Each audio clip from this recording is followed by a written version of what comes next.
بسم الله الرحمن الرحیم وأوفوا الکیل پورا ورکوي پیمانه اذا کلتم کله چې تاسو ناف کوي وزنو او وزن کوي بالقسطاس المستقیم پتل برابره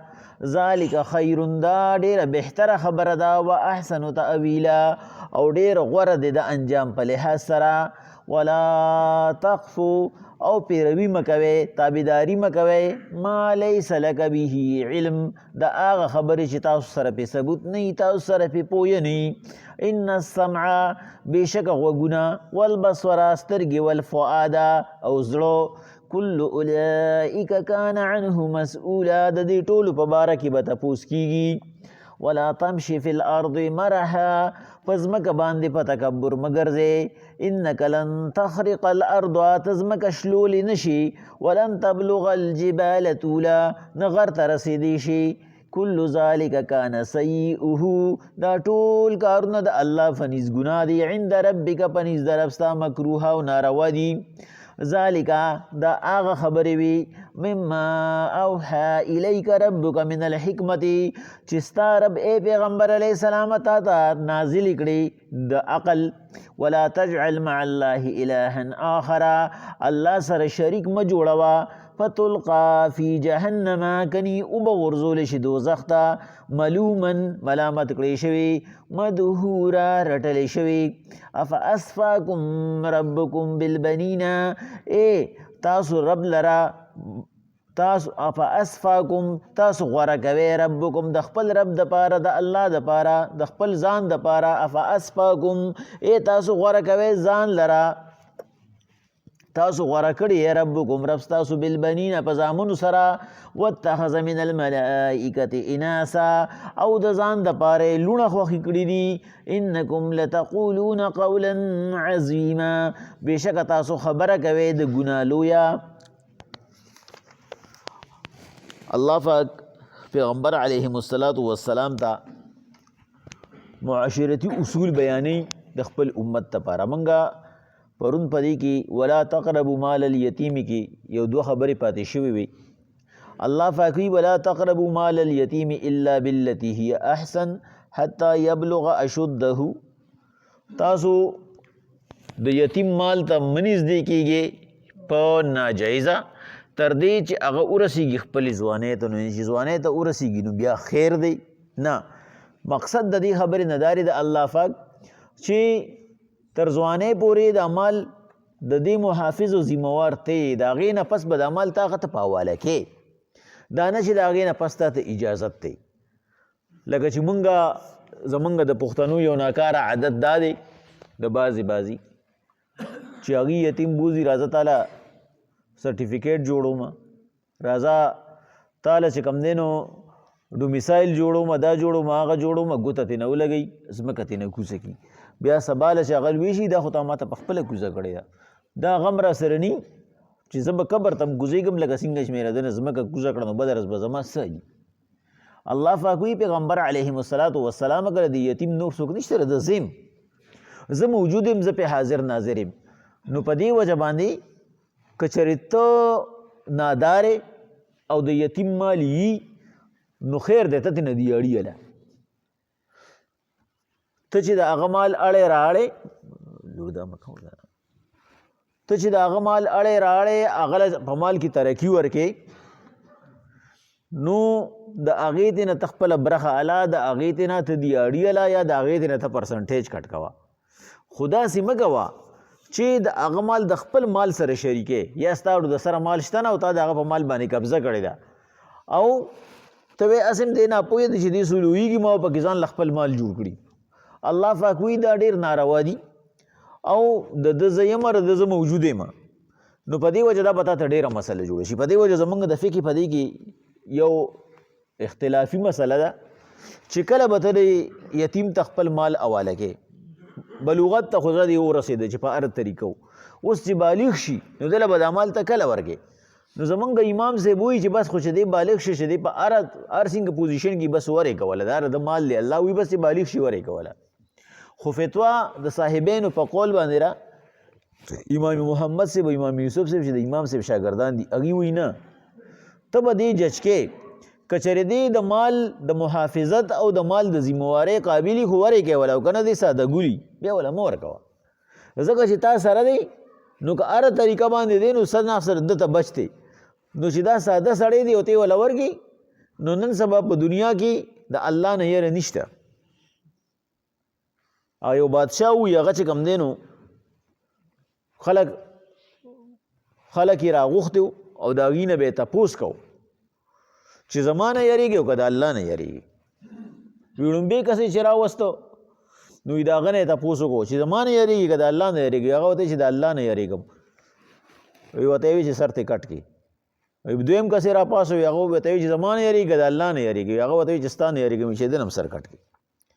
وی دریم کس یې راپاس دی ورته وي چې زما نه یریږي که د الله نه یریږي هغه ورته وي چې کله زما عمل برابري او کله زما کار اصولي نو زه نه ستا نه یریږم او نه د الله نه یریږم الله انصاف والا ذات دی چې زه ګناه نه کوم الله به ما پسې نیسي او ته به مې په کوم اصولو کې راټینګوي هغه ورته وي چې دی پرېږده دا د سړي زوی دی نو زمونږ نن سبا داسې خلک ډېر دی چې په ظاهره باندې خو هغه وایي د الله نه یریږم او د الله د بنده نه م یریږم لیکن د زړه نه هغه دا نه تسلیم کړي نو په دې وجه باندې که چېرې یو داسې بنده چې هغه ساده دی هغه په حساب کتاب ډېر نه پوهېږي او ته ورته خپل مال په حواله کې نو سبا به ترې نه چا وایي او پیغمبر علیه الصلاة والسلام د صحابو تپوس وکړو حضور یو صحابي راپاڅېد ورته وی داسې کم یو عمل مونږ وکړو داسې کومه وظیفه وکړو چې موږ د ګناهونو نه بچ شو د دې ګناه نه خو موږ نه بچ کیږو دا خو ډېر ګران کار دی موږ کم یو کار پیغمبر علیه الصلاة والسلام داسې وکړو چې د ګناه نه بچ شو بس چې ګناه نه کوو پیغمبر صلی الله علیه وسلم ورته مسکی شوي دا خو ډېر اسان عمل دی وی ګوره ډېر کارونه داسې دي چې ستا زړه یې غواړي خو ته یې نه کوې کله به هسې نه چې پلار مې خبر شي کله به هسې نه چې رور مې خبر شي کله به هسې نه ګاونډي مې خبر شي کله به هسې نه په لاره مې څوک وویني نو ستا ګناه ته زړه کېږي خو ته به یاره دې خبر نه شي دې خبر نه شي دې خبر نه شي دقه شانتې په زړه کې دا راوله چې الله به ترې خبر شي دا ګناه چې زه کوم الله به ترې خبر شي الله خو هر ځای موجود دی دغه پلار دغه رور د هغه چې بعضې وخت کې موجود وي ته ترې دومره یریږي چې ته خپل زړه دې غواړي ګناه نه کوې نو که چېرې ستا په ذهن کې د ایمان دومره کلک شي چې ته وې الله په سر موجود دی د الله نه حیا شروع کړي نو که د الله نه دې حیا شروع کړه ټول ګناهونه به پرېږدي خو اصل مسله دا ده زمونږ له معرفت دومره نه دی راغلی چې مونږ دې حد ته ورسو چې یاره د الله خو موجود دی الله خو مې ویني نو په دې وجه صاحبین وایي که دې له 50 کاله شو خو دې لا د دنیا په شد بد نه پوهېږي نو دا مال ولم ته اړوه رااړوه تا الله پاک په دې نیسي بلکې نیسي نه بلکې په دې باندې به تعالی الله پاک نورې درجې درکړي نو الله پاک وایي ولا تقربوا مال الیتیم ته د یتیم مال ته په ناجایزه باندې مه خواته کېږه په حقه په جایزه طریقه باندې د هغه د مال نه لګوه د هغه د مال نه چې کوم دی نو ځان له دیاړي مله د هغه د مال نه ځان له چې کاروبار پې کوې کمیشن مله په هغې باندې ته نیولې نه یي الا بالتي هي احسن نیکه طریقه دغه ده حتی یبلغ اشده تر دې چې هغه خپل بلوغت ته ورسیږي نو یتیم چونکې پلار یې نشته بې سره لوی شوی دی 2 کسه ګواهان پې الله وي ونیسه چې کله یې ورته په حواله کې سټامپ ورسره ولیکه 2 کسه ګواهان پې ولیکه د هغې ونیسه د هغې په مخ کې وله ورکړه چې بھائی دته ما دومره مال واپس کړو ځکه چې کردار د هغه خراب دی د پلار په شانتې دا خو چې کوم دی نو هېڅوک نشي کولی د یو بنده دا تربیت نشي کولی نو هغه بې سره دی سبا به ستا نه چې کوم دی نه انکار کړي تا ته به یې نورې مسلې جوړ کړي نو ښه پوخ سټامپ پې ولیکه ګواهان پې مقرر کا اوس الله پاک وایي بل واوفوا الکیل اذا کلتم ته پوره پیمانه وکړه ته پوره ناپ وکړه کله چې ته ناف کې یو ناف دی یو تول دی نو دا کیل ویلی شي ناف ته د ناف سیز چې کوم په ناف په سیز کې کوم سیز راغی چې کوم هغه وزن کېږي نه هغه ټول په ناف کې راغی که هغه په لیټرو باندې شو او که هغه په ګزونو شو که په میټرو شو دا ټول په ناف کې راغی نه الله وایي ته د ناف په سیز کې هم انصاف وکړه وزنو او د وزن په سیز کې هم بالقسطاس المستقیم سیده تله وچلوه بس برابر اله برابر خرڅوه د شعیب علیه السلام د قوم کار مه کوه نو چې کله الله پاک وایي ولا تبخسوا الناس اشیاءهم د خلکو په سیزونو کې تاسو کمی مه کوئ هغه سیزونه چې کوم دی نو څه دي هغه د هغې هر یو کار دی چې هغه پې تا ته اجرت درکوي او ته وله کار کې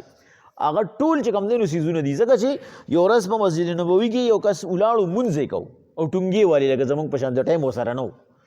خو بس یو بیګا روزانه یې خلاصو نو عمر رضی الله عنه راوغوښتو وی تبخسو فی الصلاة تففتو فی الصلاة ایته په مونځ کې کمی کې تو مونږ سره لوبي کې الله پاک دله په دې باندې پوره اجر درکوي دا ته اسې نه کې او د هغه اجر نه علاوه ګرچې دا ستا باندې فرض دی په دې باندې د اجر ضرورت نه و دا ته صرف الله له قرض خلاصې بیا هم دله الله په دې باندې هم د دنیا هم د آخرت اجر درکوي او ته ورته داسې ټونګې لګې سمسي د مونځ وکړه نو الله پاک وایي که هر یو کاري خو چې د انسان د ضرورت کار دی نو که هغه ته الوګانو باسي که هغه ته سپری کې که هغه ته دیاړي کې که هغه ته ټاټکې چلی په هر یو کار کې انصاف وکړه په صحیح طریقه باندې د هغه خپل مالک حق ادا کړه ګوره دا ګلکار ولې د کرنډۍ نه خلاصېږي سپینګیري شي او د کرنډۍ نه خلاصېږي او ډریور د ډریورۍ نه خلاصېږي ځکه چې دوی همیشه زیاتې کوي کرنډۍ والا چې کم دی چې تر څو پورې مالک ورسره ناست وي نو خو ښه تیز به لګیایي او چې مالک لړ شي بس بجلي لړ شي دقه شانتې ډریور هم دی چې هغه چې کم دی نو که خپل ګاډي چلوي که پردي ګاډي چلوي همیشه دپاره زیاتې کوي بس مکه ډریوري د هغه ډریورۍ نه هغه سیوا ترقي نه کوي الله پاک وایي که چېرې ته انصاف وکړې خلکو سره نو زه به دې تا ته به زه اساني راولم او زه به د دغې مسلو نه خلاص کړم ذلک خیر دا خبرې چې دي دا بهتري دي ستاسو دپاره و احسن تأویلا ښکلی انجام دی چې د الله دا خبرې اورئ ولا تخف ما لیس لک به علم تابعداري مه کوه د هغه څیز چې تا ته پوهه نشته په پټو سترګو په چا پسې مه روانېږه لیس الخبر کالمعاینه پیغمبر صلی الله علیه وسلم وایي خبر په شانتې د سترګو لیدلو نه دی چې تا اورېدلې خبره پیغمبر صلی الله علیه وسلم بل حدیث مبارکه دی د ترمذي شریف وایي د یو سړي د دروغو دپاره دا کافي ده چې اورېدلې خبره بل ته ورسي بس ته ورته ووایې هغې بل ته نه انسان او عقلمند انسان او مسلمان کامل هغه دی چې هغه ستا خبره واوري په هغې باندې سوچ فکر وکړي دا عقل لي که نه بې معلوماتو کې بې خوره کړي نو په دې وجه الله وایي ولا تقف ما لیس لک به علم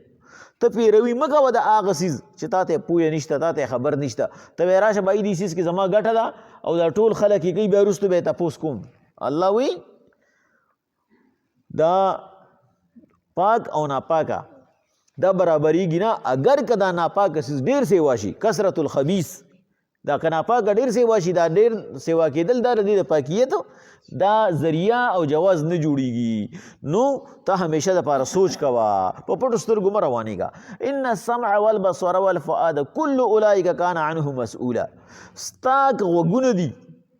ستا که سترګې دي او که ستا زړه دی په غوږونو باندې ستا اورېدل په سترګو لیدل او په زړه باندې سوچ کول کل اولئک دا ټول چې دي کان عنه مسؤوله دی په باره کې به ستا نه تپوس کېږي الله وایي دا تاله د څه دپاره درکړي دا غوږونه مې د حق اورېدو دپاره درکړي دا سترګې مې د حق لیدو دپاره درکړی وي او دا زړه دا مې د حق سوچ دپاره درکړی او تا بې سوچه بې لیدلو او بې اورېدلو خبرې هغې باندې عمل وکړه په هغې باندې تا خپل زندګي روانه کړه الله پاک به د دې په باره کې تپوس کوي ولا تمشي فی الارض مرحا په مخ د ځمکه باندې تکبر مه کوه مرحه ویلی شو ټوپونو باندې ګرځېدو ته په ځمکه باندې په ټوپونو مه ګرځه انک لن تخرق الارض ته ځمکه شلولی نه شي ولن تبلغ الجبال طولا نه دومره لوی سړی چې غر ته ټوپ ووهې کوم یو سړی چې هغه متکبره انسان چې هغه چې همیشه ګرځي په ځمکه باندې دا سټي اوچتي او د ځمکې له داسې دا قدم را بغی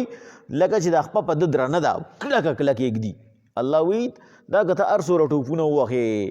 ته زما په کائنات کې فرق نشي راوستی ستا څه حیثیت دی د یو سترګې درد ته رټینګې نه د غاښ درد ته رټینګې نه د سر خوږي ته ټینګې نه بیا ورته شهادت کلمې وی بس وی دغه د مرګ راغی بیا هېڅ هم نه هغه مشران وایي چته چې وایي جاله کې کیني نو وایي دې خپې اسمان ته کې چې د اسمان ما ټینګ کړی نو دغه شانتې دا کمزوري ایمان والا انسان مثال هم دی چې هغه چې کم دی نو هغه وایي که د کائنات په ما ټینګ دی بس زه یو مهره یم که زه ته یې وویستمه هېڅ به پاتې نه شي هغه ته لړ شي یا د هغې نه ښه روان شي الله وایي دا خو زما نظام دی زه خپل نظام ادرومه کل ذلک کان سیئه عند ربک مکروها دا ټول کارونه چې دي دا چې کوم الله پاک بیان کړه وایي د دې نه منې شی دا کان سیئه دا ګناه ده عند ربک پنیز در رب ستا مکروه او ناروا کار دی دا کارونه مه کوه د دې نه ځان وساته کچرې د آخرت بدلې غواړي ذالک مما اوحى الیک ربک من الحکمت ای پیغمبر علیهم الصلاة والسلام دا هغه خبرې دي چې الله تعالی ته وحی کړي دي د حکمت نه حکمت څه ته ویل شي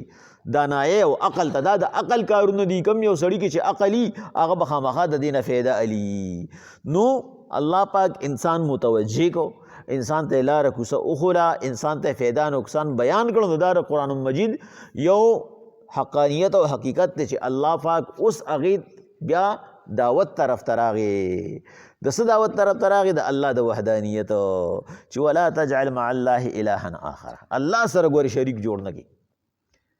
د ټولو نه لوی ګناه دا دی چې ته الله سره شرک وکړي هغه ذات چې هغه تا باندې دا دوره احسانات کړي دي او تا هغه سره په صفاتو کې څوک شامل کړي د دې نه ګورې ځان وساته دا لویه ګناه ده فتلقا فی جهنم ملوما مدحورا کني وبه غورځولی شي دوزخ ته ملوما ملامته کړی شوي په دې خپل کار باندې چې دا ستا څنګه عقل و دا خو د ځناورو نه هم لاندې عقل و مدحورا او رټلی شوي هر یو کس به د هغه دوزخیان به دې هم رټي چې کله دوزخ ته وروستنی خلک وی راشي نو مخکنی خلک هغوی به پې بد وي ولې دا موږ پکې لږو چې تاسو مو ته رالی تاسو موږ ته نه کتو الله وی افاسفاکم ربکم بالبنین اے تاسو الله غوره کړی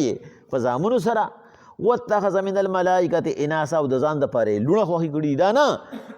چې لوڼه ښه څیز نه دی نه الله وی ستاسو دې سوچ ته ستاسو دا د شین خر غونته کې دا سوچ چې دی دا ناکاره دی ستاسو د بېوقوفتوب دا سوچ چې کوم ذات دا فکري چلی چې کوم ذات دا ورکړي او دا درکړي کوي نه هغه به ځان له لکه ستاسو چې کوم یو څیز سپک ګڼئ ځان له به هغه لي او تاسو له به غوره څیز دي دا ستاسو څومره ناکاره سوچ دی د الله په باره کې لا اول نه خپل سوچ سیده کې انکم لتقولون قولا عظیما دا خو په الله پاک باندې تاسو ډېره لویه د ګناه خبره کوئ چې ړومبنی دا چې الله پاک لره تاسو اولاد ثابتوي او دویم دا چې ستاسو په نظر کې کم څیز کمزورې دی الله لی ورکوي نو دا ستاسو کې ایمان د کم طرف نه راغی په تاسو کې انسانیت او بندګیرت د کم طرف نه راغی لا اول نه ذهن دا جوړ کې چې هغه ذات چې هغه کائنات چلی هغه ته د دې څیزونو ضرورت نشته دا خو د محتاجو خلکو ضرورت دی چې هغه په خپل نوم باندې یریږي نوم به مې ورک شي په خپل ځان باندې یریږي په بوډاوالي کې به مې څوک سهاره جوړه شي ما له به پیسې څوک ګټي ما به هسپتال ته څوک بوځي او په دې یریږي چې ما خو به خلک ژوندي تیر کړي که چېرې زما خاندان ني نو هغه ته د دې څیزونو ضرورت دی الله خو دومره قوت او طاقت والا ذات دی چې په هغه باندې دا مجبورۍ او ضروریات راځي نه نو هغه ته د اولاد څه ضرورت شو بسم الله الرحمن الرحیم واوفوا الکیل پورا ورکوي پیمانه اذا کلتم کله چې ناف کوي وزنو او وزن پورا کوي بالقسطاس المستقیم په تله برابره ذلک خیر دا خبره بغوري و احسن تاویلا او خان جامع دی ولا تقف ما ليس لك به علم پیروي مکوي دا هغه خبرې چې تاسو ته پوه نه کمانډ پینی ان السمع بشک غوګونه والبصر سترګې والفؤاد او زړه کل اولئک کان دا ټول چې دی عنه مسؤولا د دې په باره کې به تپوس کیږي ولا تمشي في الارض مرحا پس مکه تکبر مکوا انك لن تخرق الارض ونزمك چول شي ولن تبلغ الجبال طولا نغر ترسید شي كل ذلك كان سيئه عند ربك دا ټول د ګناه کارونه دي پنځ د رب ستا مکروه او ناروا دي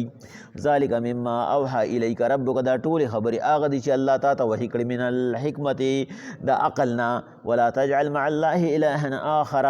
الله سره شریک مجوړوي فتلقى في جهنم کني او بغرزل شي په دوزخ کې ملومن ملامت کړی شوی مدحور او رټلی شوی افاسفاکم ربکم بالبنین ای الله تاسو غوره کړی په زامنو واتخذ من الملائکة اناسا او د ځان دپاره فرشتي لوڼه خوښې کړي انکم لتقولون قولا عظیما بشکه تاسو کوئ د ګناه یو لویه خبره واوفوا الکیل اذا کلتم